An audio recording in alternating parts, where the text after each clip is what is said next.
Ako, nakagat ng ano? Bubuyog. Nilinis nila dahil hindi didikit yung thermoplastic. Lalo na ito pagbasa. Mga ilang araw to, Paul, bago matuyo. Depende sa araw. Depende sa araw yun. Depende sa araw daw.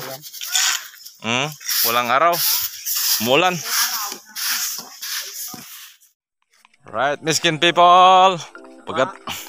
Pagkatapos malinis ang concrete pavement at matuyo ang simento ay pitik. Yan ang tiktik. Ano yan sa Tagalog, Miyagi? Garpon na to. Lagyan ng pintik. Pitik. Pintik tawag yan sa Bisaya. Para pitik. Guide sa thermoplastic para tuwid. Para maganda tingnan. Right? Hinihila ni Dennis. At tinitingnan ang mga anggulo. Right? Dinahandahan Dinahandahan niya ang paglapat.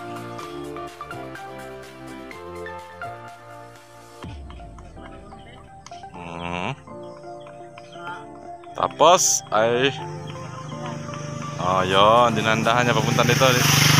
Pinipitik niya papunta dito. Ngayon, may paatras na yan.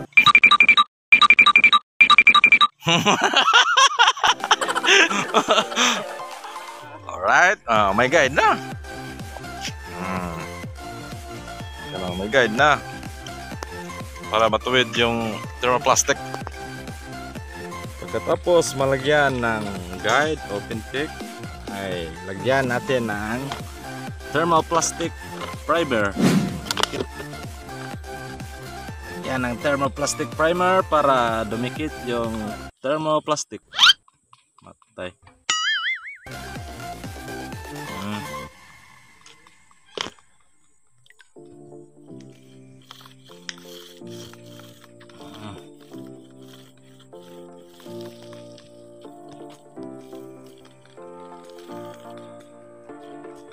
Sa paggamit ng pintik ay nakadistansya mula dito sa edge ng simento ay 10 cm. Tapos ang thermoplastic mula dito, ang lapad ng thermoplastic ay 4 inches papunta dito.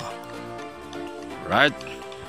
Right, stop mo na si Dennis dahil panay dikdik ni Epoy sa mga matitigas na simento dyan, no?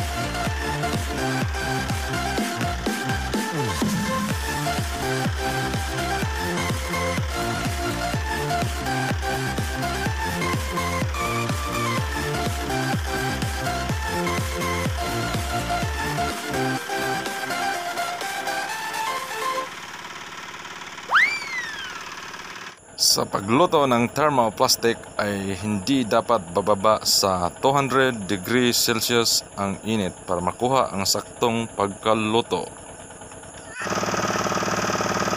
Yan, pagkatapos maluto ay ililipat dito sa kaldero na may sariling heater din para ma-maintain yung init. Right, miskin people, pagkatapos malagay yung thermoplastic ay lalagyan agad ng glass beads. Si Pacquiao sinasabuyan ng glass beads habang ang thermoplastic ay hindi pa tuyo, at nang sa ganon ang glass beads ay kakapit. Right, galing magmaneho ni Luloy, kahit kurbada dress. Hala kaya yung driver ng ice cream na ito, si Loloy. Ito yung direksyon nyo, yan yung titingnan niya para matuwid yung nilagyan ng primer, thermoplastic primer. Right, driver!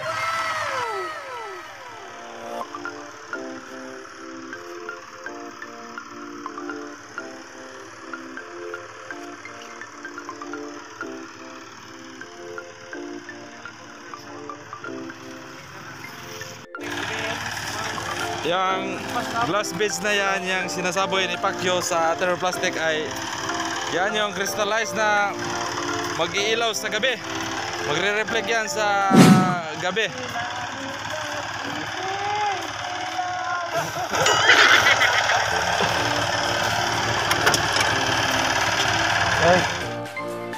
What's up, miskin people? Ang pavement marking ay ginagawa o inilalagay sa kalsada para malaman ang pagbabago ng direksyon, lalo na sa mga kurbada.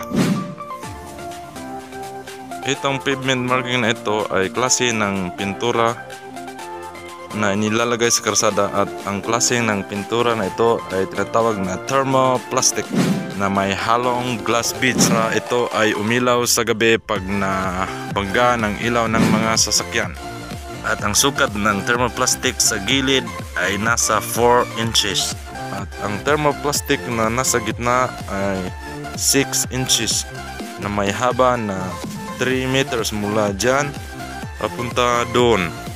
At may distansya na 6 meters mula dyan at sa kabilang lane. Ito, ibig sabihin ng broken lane na puti ay pwede kang mag-overtake at magbago ng linya at mag-U-turn. Right?